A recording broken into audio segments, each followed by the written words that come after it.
Okay, start now. Start now. No. Well, you're drinking. I'm about to drink. 5 seconds ago. Well, you've got the hot take, apparently. So Yeah, I do. Well, it's not a hot take, but we'll call it a hot I've got take. a lukewarm take. We've got a lukewarm take. I think... Let me take a sip first. Burn my mouth off. Dramatic effect. Oh, it's not that bad. Yeah, so I think, to start the video off, I think Valorant is already a tier 1 esport. What do you think about that? Okay. What's the tier 1 esport? So, yeah, good question. You So, knew I was the reason, the reason I say that is because in terms of viewership and all that stuff, it isn't. In terms of being established for like a number of years and being a kind of stalwart of the industry, no. But in terms of, you've seen how teams are just bending over backwards to get into the league. You've seen how teams, because they've not made it, it's literally an existential thing. Not necessarily that they're going to go out of business, although some could. But at the very least, it'll dictate what they do and the biggest decisions they make over the next like 4 to 5 years. So if they've not made Valorant Partnership, kind of, what's the goal? Like, it feels like it was the priority of like every major org. And so if you've not got it, like, you know. And so, yeah, I just think the influence it already has, the viewership, I think, will get there as storylines build and all that stuff. I think the gameplay is decent, although not perfect from like an observer's perspective. I think we've spoken about that before. But like overall, yeah, man, like obviously, yeah, it depends. That's the point of like, that's why I said it's a hot take, because it's kind of like you break it down and what do you consider a tier 1 esport? You're basing it off of vibes. Yeah, basically, yeah. Vibes and about vibes, fam. But vibes and just like general investment though, and like resources pushed towards that ecosystem. I just think like it's undeniable. It's like it's the hottest thing at the moment. Is part of it? I've got a few things I'm just going to chuck out there. I'm not necessarily expecting answers. Is part of it FOMO? Is FOMO driving it a bit? Is part of it they've seen how quickly the value in the slots in the LEC and the LCS have driven? It's like 4 times the amount of what the initial buy-in was. That's also maybe a mechanism if they think it's going to go the other way. Number 3, there's almost no reason not to go for it. Well, did I say that right? Yeah, there's no reason not to apply for it because like it doesn't require an investment. It's just you're accepted into this thing. You own a valuable slot then, which presumably will be valuable in years if Valorant does well. And valuable, yeah, but getting assisted to run your team effectively. But I don't know how much easier. I don't know how easy it would be to sell a slot. I don't think it's the same as like the LEC where you can just kind of sell your slot, because they go through this whole process of obviously of like judging your financial sustainability as an org over the next few years. Like they did that with the LEC and that though.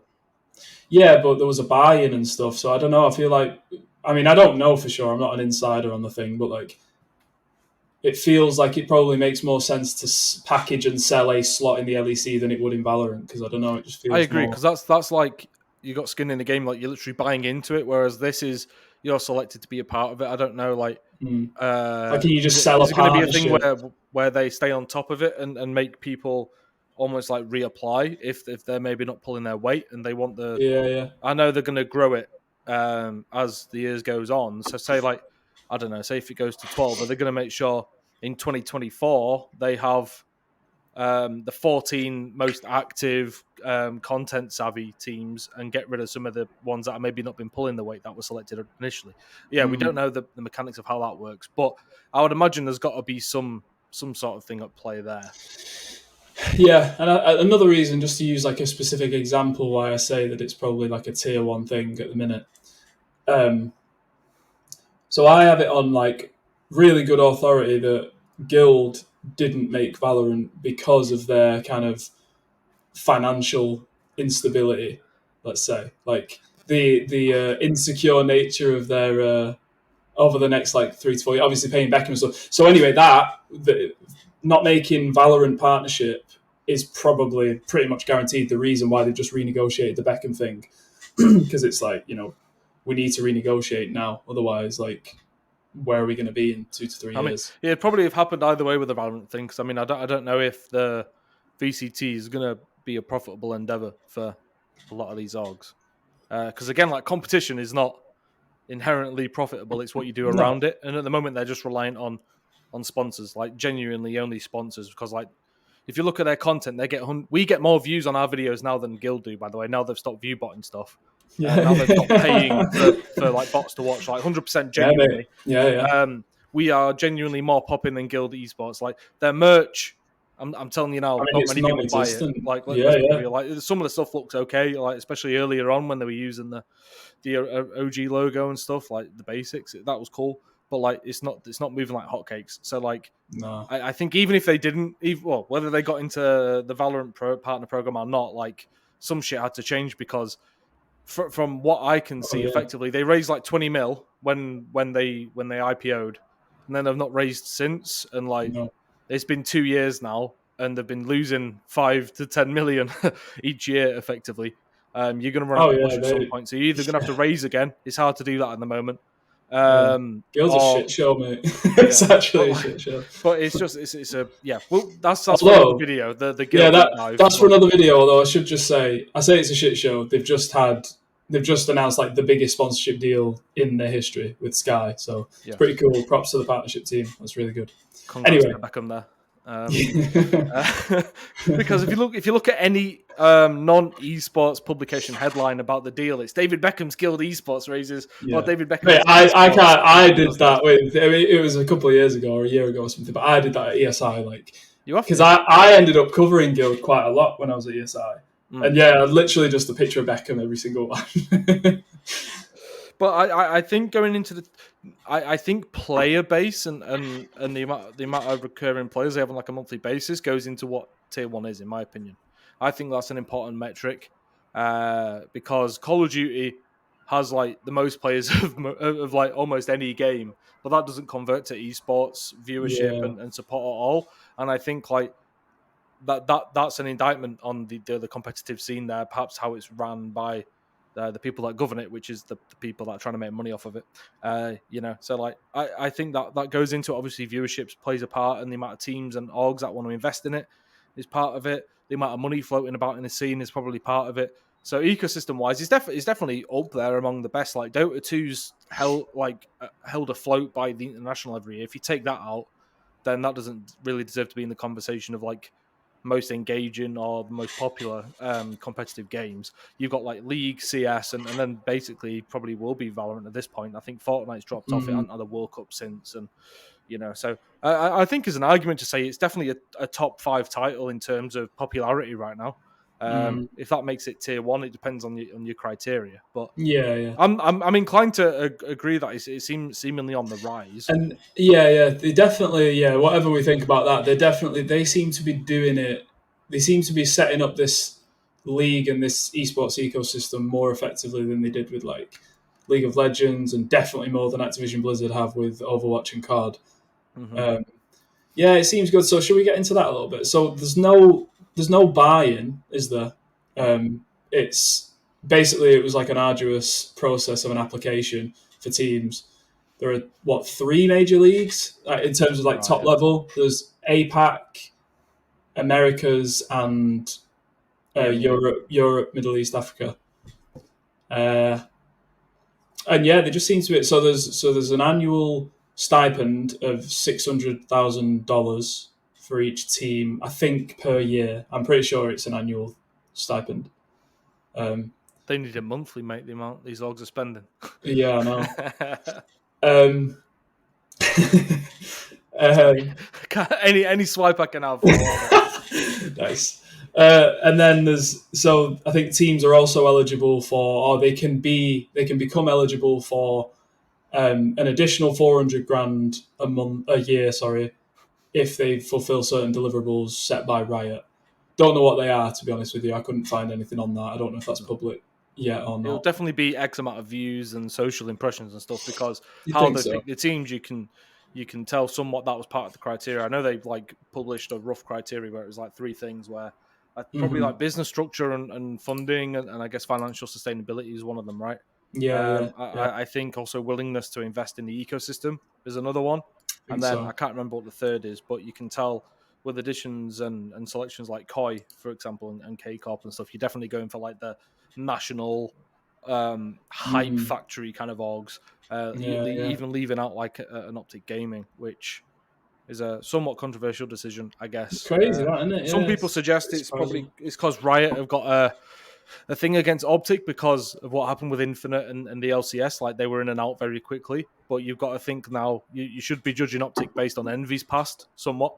Yeah, More so 100%. than Optics and Infinites, right? Because it's just Optic integrated into Envy's corporate and commercial structure as opposed to the other way around. Yeah. Optic's just been a free agent, just roaming around the land looking for someone to just manage shit for them. So, and Envy were close to getting into the LCS back in the day as well. So it definitely does surprise me that they weren't picked for many reasons. Yeah. And also, I guess with the G2 stuff, they presumably, I don't know if this was a big part of the analysis before the G2 thing, but presumably they look at like leadership and whether or not they're toxic, whether or not the company's volatile as a result of like leadership team. So I think TSM didn't make it either, did they? No, they didn't. No, and you have to assume that's a Reggie related thing, right? Yeah, that's otherwise, exactly, yeah. like, they make a lot of money from the Blitz that they've got, right? And I think as another app and stuff that they own as well now, like the Swift side of the company, that's not TSM. Like that keeps TSM afloat and allows them to spend the big bucks, right? As well as obviously the FTX deal. So I think financially you can make a we haven't seen their financials, but if you're a betting man, you'd say they're one of the healthier teams out there. 100%. And they're seemingly willing to invest into things. I don't know, maybe part of the pitch was like exactly how you plan to activate around Valorant and promote your players and the game and everything, right? Which the fact that that's even a metric just shows that this is marketing for the game effectively. You know what I mean? Like, and it's always going to be when a publisher is the governor or the governing body of the game, the competitive ecosystem. Yeah, I'm definitely convinced on now. Like, unless like third party organizers, they want to put on the best events and try and make dosh that way. Otherwise, it is just literally like, look, what can you do to like promote our game to your fans? That's essentially what it is, right? That's one of the main criteria. So publishers are they are the governors. We call them the governors. Like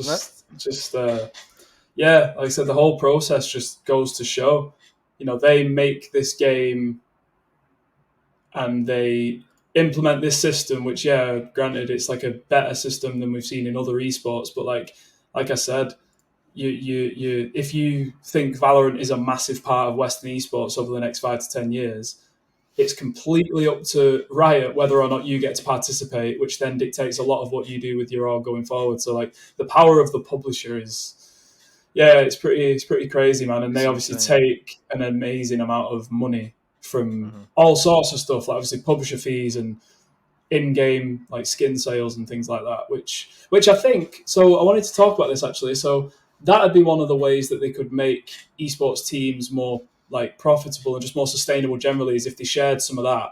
Now, apparently they are doing in this new Valorant League or Valorant Leagues system.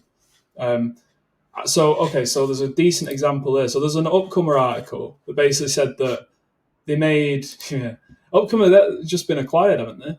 Merged with by gamers, mad. That could be another fucking video as well. Too right. What was I going to say? Yeah, so they made so for the VALORANT Champions weapon skins, Riot made like $18.7 million or something. Yeah, which was a 50-50 rev split with the participating teams. So the teams in total, I think there was, can't remember how many, it might have been 15 or 12, I can't remember. Each team, so they ended up getting about 600 grand each, or about 560 grand each, just from those skin sales, which is class. Like, if you do more of that, you instantly solve a lot of the problems, I think, because they make obviously a shit ton on that stuff.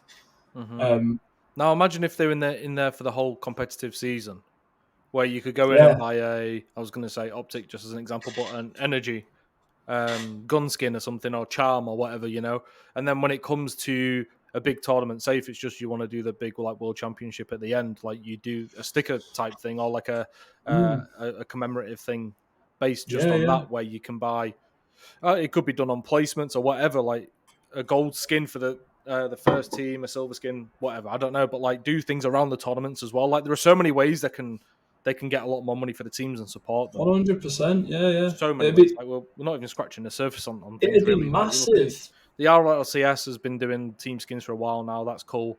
But there's so much more that can be done there across like basically every game. Like Call of Duty tries to do it because of public pressure, and then just produces the most utter shite ever. And then you never hear about the numbers that are put together at all. Exactly. I think like the public total actually helps because like people want to keep pushing that shit high. You know what I mean? Like the TI total, like it's motivated each year by trying to go bigger and better.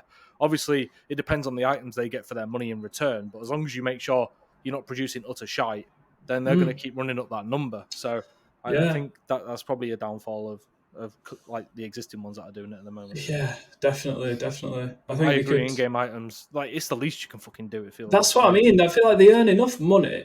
How about just release a skin, like you said, if it's like an NRG skin or something, it's like a dead cool design, and have that run for like the competitive season, and give them like 40-50% of revenue for that skin. I'd probably give them more because why the fuck do the Riot need all of that? But exactly. But like, I'd be like 80%, 90% or something. You know what I mean? Because it's for the teams, and they're still getting a decent kickback if they sell. Do you know what I mean? If they sell 100,000 loud skins or something out, which doesn't seem outside the realms of possibility, too right. And they take 10% on like a $10 order each time or something, and they're still raking it in off of what's basically to them just a little side hustle, like little pocket change, and it still looks good for them. Yeah, they should do that. I mean, that's what I mean. So we've heard that there will be some sort of rev share with things like that, and like I said, there already has been with VALORANT Champions, which was really like good numbers for the teams. But like, I don't know, just make that more. That's like one of the easiest ways you make teams more sustainable, isn't it? So they should do it. They should do it.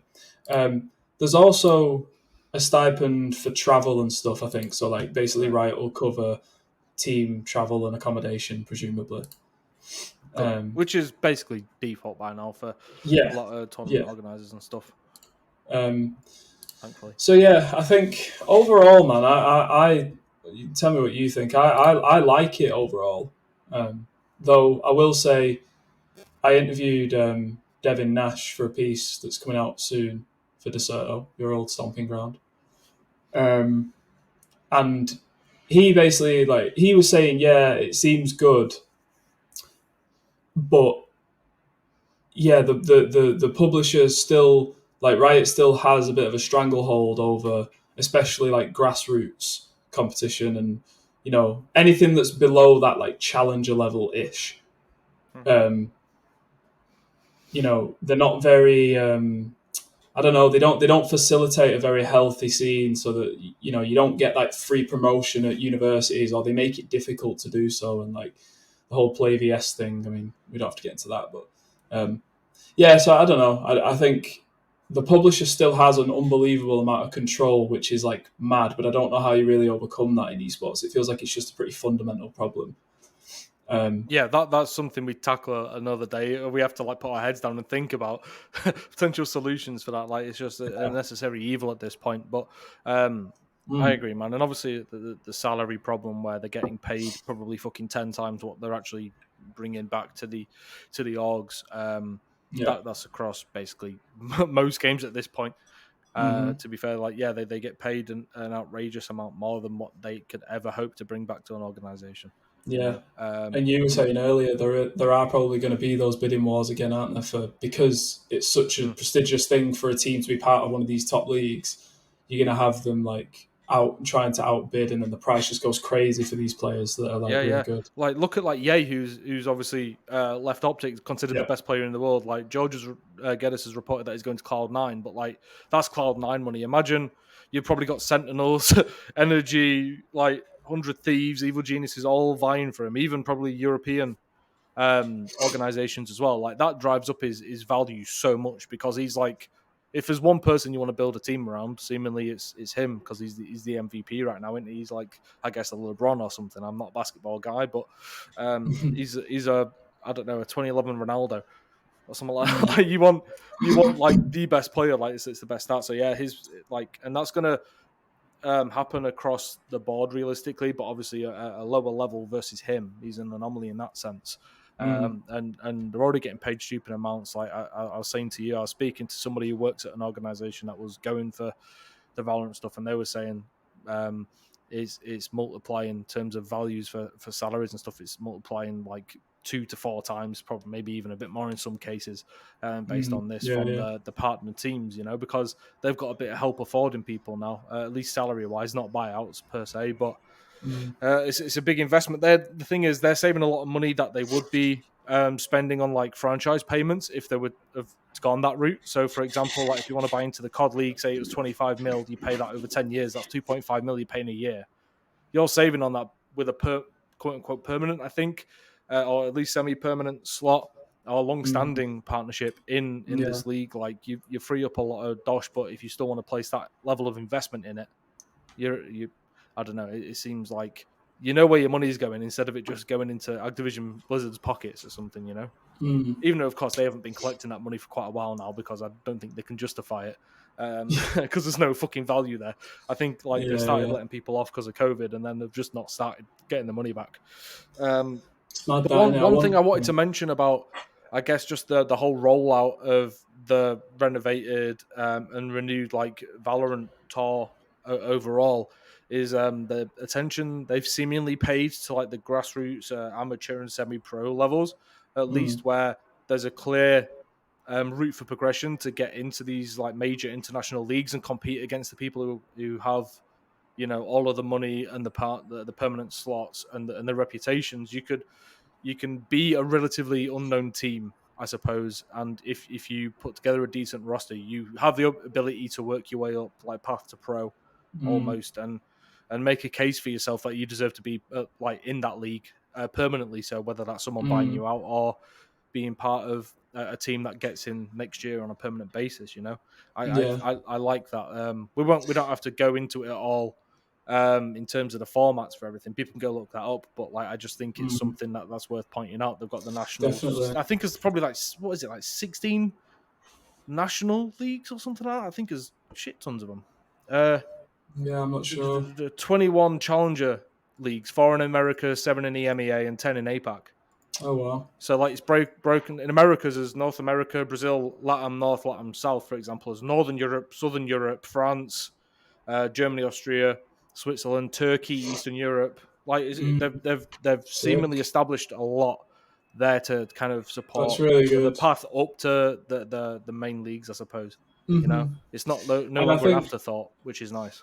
Yeah, and Valorant seems to be trying to like make sure they keep converting casual players to the esports scene. I think they're bringing some like in-game mode out. I think, is it called Premier or something like that? It's like an in-game thing. I don't know exactly how it'll work. I'm pretty sure that anyway, whatever it is, they're trying to set up something that can help transition, like I said, casual players to fans of and followers of the esport, which is cool. I feel like that's been needed for a while. I don't know, teams like games have done that a little bit, but to be fair, the teams that have done it probably have been successful with it, because League, I think the percentage of people that play League that are into the esport, I think is, at least last time data from like 2019 is like, that's pretty high. It's the same for Counter-Strike. Like the number of people that are into the esport that play the game is relatively high, and both of them, I'm pretty sure, promote the esport in the game, especially CS:GO. When there's an event on, that's like one of the first things you see.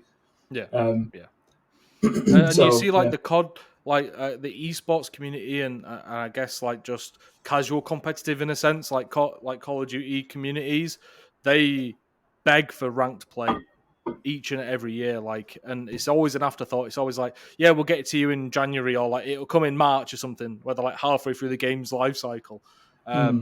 Like that's one of the things they beg for, because not only does it add a different flavor to the game, I suppose, but it also does effectively serve as an advertisement for the competitive efforts, So I'm all for like discoverability in game. There's so much more they can do. Like it's nice to see the esports shop on Rocket League, for example, and if there's a big tournament on, you'll see it there.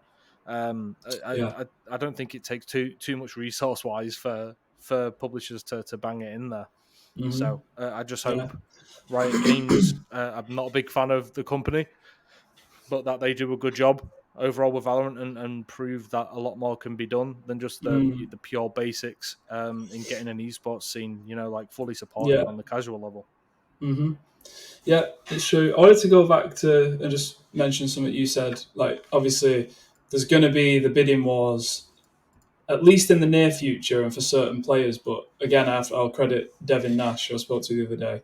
He basically said what's going to happen because we're entering a rough period and because investors aren't going to be as willing to spend on esports. What he thinks is going to happen is you're going to have these players that are demand. The bidding wars aren't going to get as crazy in the next few years. So, like, the players will be asking for this, and teams are going to go to their investors and say, right, we need this to pay this player, and they're going to say, where's the return? Can't do it. And then they're going to go back and say, sorry, can't pay you.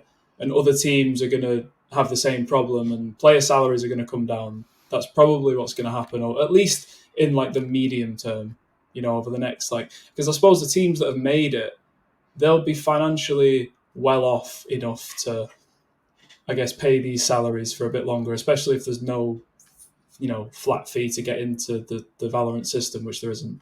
Right. So yeah, I we think can at least that's hope that's the case.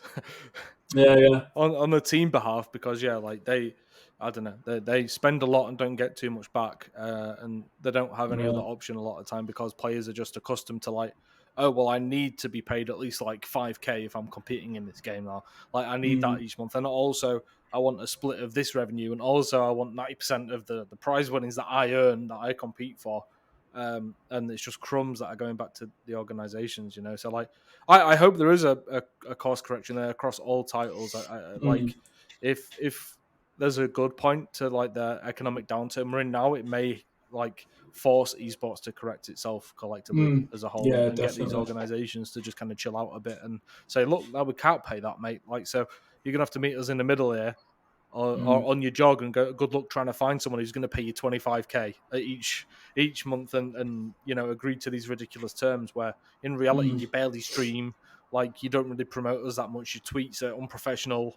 You're just asking if people are up and how telling people how horny you are and down bad you are and stuff like. You're not representing us well. You know what I mean? You're not really an ambassador. So yeah. I sincerely hope for that kind of course correction. Or to see players maybe try and earn that dosh a bit more in other ways, and it'll benefit them anyway if they made themselves more of a brand and more active, and more not necessarily professional, but like treating it as a profession. In terms of the stuff outside of the game, obviously, I'm not saying neglect your performance, but like that wouldn't be a bad thing for all parties involved either. If like look at Tens, what he's doing, obviously he's got great help of Prodigy. But like the merch drops, I think he's just released some manga or some bullshit. Like did his collaboration with Final Mouse. Like his social media is absolutely popping, but he's still performing well in game. Like he seemingly got it on lock. So like he's a good example of what can happen. Like Scump, he could have done a lot more over his time to monetize himself and like help himself out individually. But he's built a very solid brand for himself that'll outlive massively his playing career, Yeah, definitely. So that's a side note, but yeah, I hope that's a symptom of everything to come. Yeah, because like we can't keep going on the way it's going anyway. It'd be a silver lining, wouldn't it? Definitely. Could do with a couple. Okay, of so what what do you think of Valorant esports overall then? Like going into 2023, because that's when it'll all start. It's like February 2023, I think it is. I say on a personal level, like I just don't care about the game. I remember it gets me. What you mean as a player? Well, as a spectator or whatever, I don't really play games, right? Especially I don't play PC games. I think I've tried it once, and it was just like, to me, it just seems like it's CS:GO for Overwatch fans. Yeah, you know what I mean. It's like Babby's first shooter in a sense. It's a soft version of CS:GO. It's an easier version of CS:GO. Well, in a sense, but like it's got all of the abilities and stuff as well, which adds nuance to it, 100%, and maybe it definitely makes it harder to follow. And maybe even harder to master in a sense. Like CSGO seems to be all about fundamentals and then strategy on top. Whereas you have to understand all the different drafting element that goes into it and what kind of role you play in Valorant. Yeah, and making sure, I need to have this smoke lineup. You know what I mean? There are similarities, of course, but like I feel like it's CSGO for like anime fans and absolute dweebs and incels almost.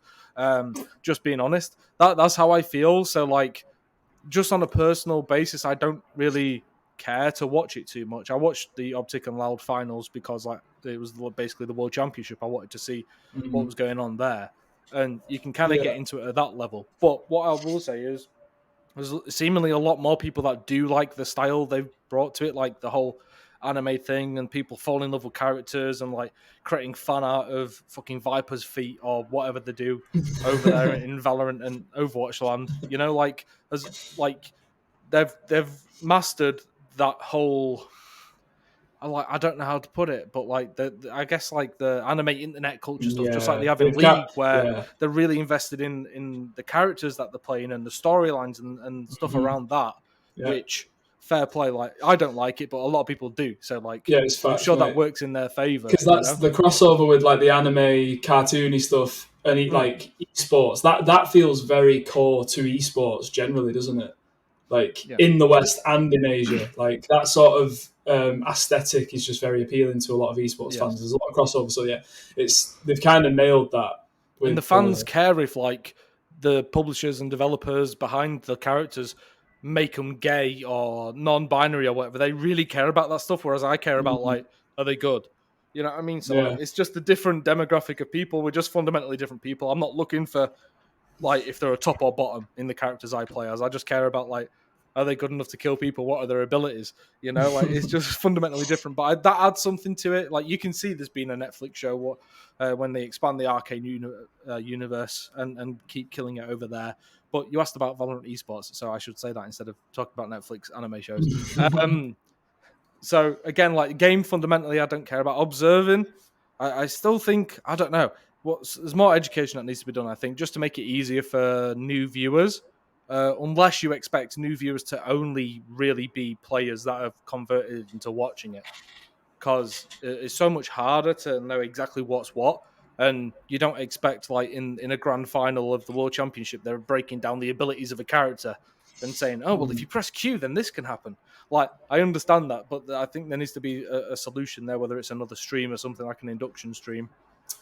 Just to make that pipeline and transition easier, or that like loading on to understanding it. And but again, I think the format is good. I think the path to pro seemingly is there. We have to see how well it's run and if the teams are supported and if it's third party operators like Freaks for You or something like running these leagues, third white label for Riot and stuff. Like execution wise, I guess we're yet to see how that is. But in theory, I like the look of it. I like the fact they're not charging out their ass for like these slots. We'll have to see how that goes as well. What happens if there's a team that doesn't really invest, even though they've committed to investing? Just say hypothetical, say Evil Geniuses, say they put in a tenth of the effort that they said they were going to do because they were just blowing smoke up the ass to get a slot. Like, will they get kicked out? How long will it take? Is there going to be warnings? Is it going to be transparent around that whole process? Like, I think there's questions to be answered there. Yeah. You know, in terms of just how well it's run and if competitive integrity and you know like the best for the ecosystem is really in mind, or if it's just an entertainment product. But look, like teams orgs really want to get involved in it, so they're doing something right on that front. Not having the astronomical buyout is sick for them. Fair play. So I don't know. I don't think it's going anywhere. I don't know if it'll like. I can see it staying in second, third slot with like CS:GO in terms of popularity and stuff for the long term.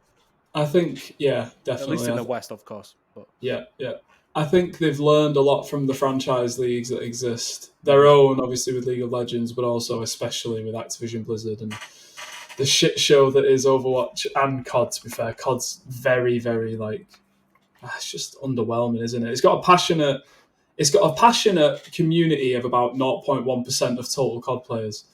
Yeah. It's like the people that watch COD give a fuck about it. Like, they really do. I have friends that aren't really into esports that love pro COD. I absolutely love it. Right. I like pro COD a lot as well. And that's probably been one of my favourite ones for years. And like, but it's just you step out of that little bubble and it still only gets like, on a good day, it'll get like 50,000 concurrent, and like a final, it'll get 100,000. Yeah. If Optic play, it'll get 100,000. 25-50% on to the normal viewership if Optic are playing, and that's it. Which is still fucking outrageous that that's the case. The Optic branding card, isn't it? But Riot have learned a lot, and I think they seem to be doing a lot right, but they'll be earning the vast majority of the money in this whole thing obviously the publishers, like I say, is the governor. Yeah. So what can they do to like just share a little bit of that? Come up with some sort of initiative, release a skin and give them 70% of it. Like come up with something to give the teams more. Like the amount they're earning, it's a behemoth of a company. They could easily make the esport like top tier and give the orgs just like breathing room, so they don't have to hear dickheads like us talk about how unprofitable they are. You know, like just they could do a bit more. I feel like, and hopefully that's the way they're going. We'll see. Yeah. Well, I just as an aside, or like it's to pick it up off of the last episode just quickly. I saw Monty tweet about it the other day. Monte Cristo. It was actually the COO of Riot that went around fighting on people, and he's still the COO now. That's one of the things I was going to say. Is it's pretty mad that like G2 and TSM's like, no, we don't deal with them, and then like they've failed to deal with like people in the company. They're still run by the people that like basically have fostered and developed this. I don't know, like awful environment for a lot of women and I guess more marginalized people as well.